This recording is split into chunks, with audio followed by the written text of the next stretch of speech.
I want to share with you something relatively new to the Mah Jongg community. This is Siamese style Mah Jongg. Siamese style Mah Jongg was the brainchild of Gladys Grad of Mah Jongg Madness. She designed this game to be played with two players, two-handed, using the National Mah Jongg League rules. So let's take a look at how this works. You can go to her website, by the way, at SiameseMahJongg.com. I'll have a link below the video, so you can just click on that to get there. But here's how it works. Two players, two racks each. Two players face each other and place two racks in front of them. There are ways, by the way, to play this version with 4 players in 2 sets called Royal Siamese Mah Jongg. You can check that out on your own if you'd like. So the two players are going to build 2 walls in front of them. And once they build the walls, you can either decide whether or not to roll the dice to break the wall. When we play, we just push the wall out and deal from there. Some people even choose to not build walls at all and just leave the tiles upside down in the middle, and then they would grab their random 27 and 28 tiles out of the middle and then just pick and discard out of the tiles on the table. So when you have all your tiles in your rack, you then want to arrange your tiles. You can arrange them however you want, but once you start in the pick and discard phase of the game and you do your exposures, that's when the placement of those exposures on the racks is important, and we'll talk about that in a minute. So you can, like I said, arrange your tiles on your rack however you want while you're deciding what categories to play. There's no Charleston, so you basically start with what you are dealt. The game begins when East discards the 28th tile.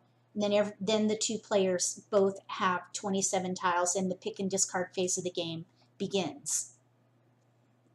As far as jokers are concerned, any exposure with jokers are eligible for exchanging with a natural tile at any time, up until whichever hand is an actual Mah Jongg hand. At that point, those jokers in that hand are locked in place. So anytime someone declares Mah Jongg, any jokers in that Mah Jongg hand are locked in place. You cannot exchange those jokers. So there's a lot of timing that goes on in this particular style. So you have to decide how long you want to hold on to those jokers in your hand before you declare Mah Jongg. Once you declare, you can't rearrange with those jokers. So keep that in mind as you're playing.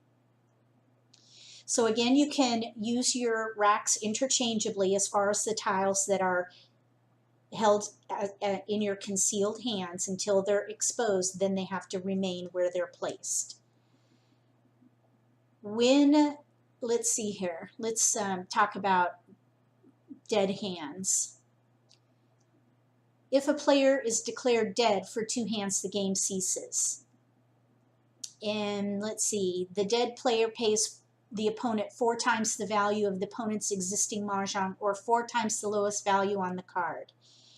If a player has 1 Mah Jongg and 1 dead hand, the game continues by the opponent only until the opponent makes their second Mah Jongg, or has all the tiles have been picked.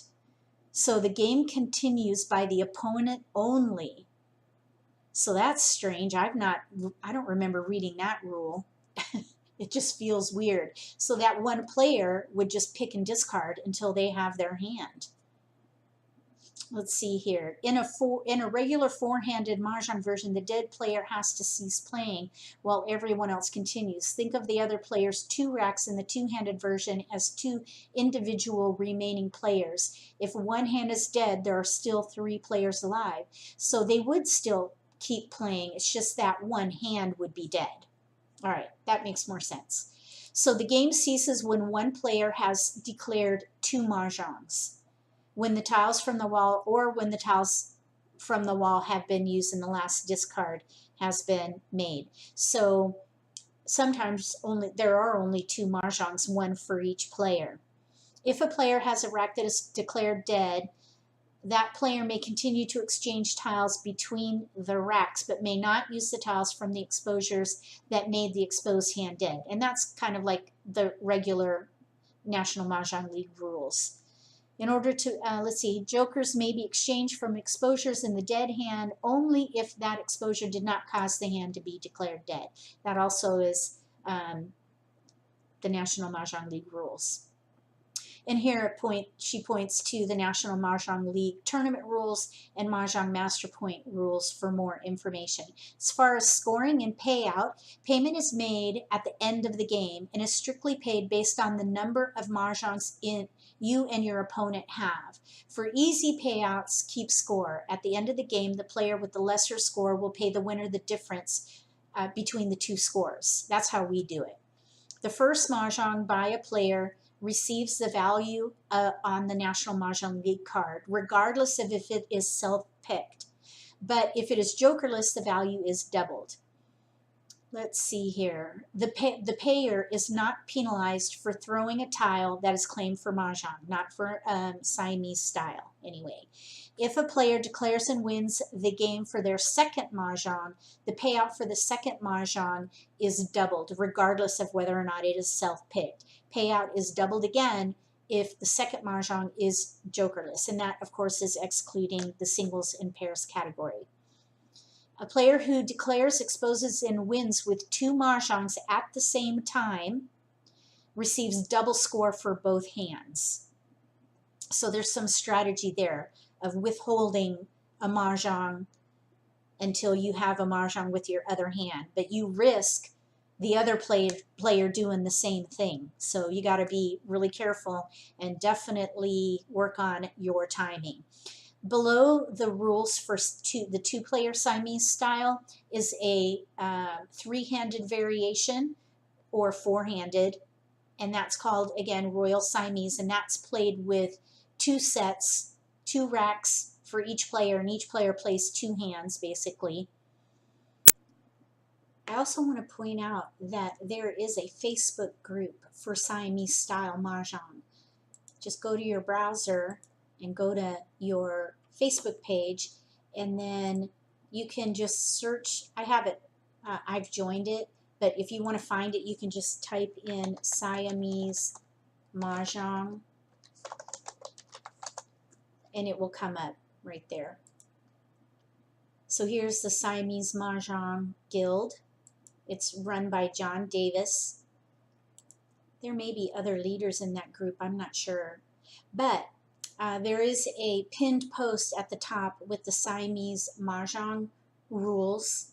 And then there are a lot of members here for this Facebook group who comment about playing the game. So you're welcome to come and check this out. I'm kind of new to it, but they're all about playing Siamese style mahjong. Check it out.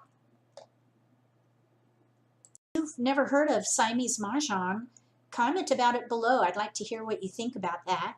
And look for some videos on Siamese style play and random pulls. If you haven't joined my YouTube channel yet, please click subscribe, and when you do, don't forget to click the bell so you can get notification when I post new videos.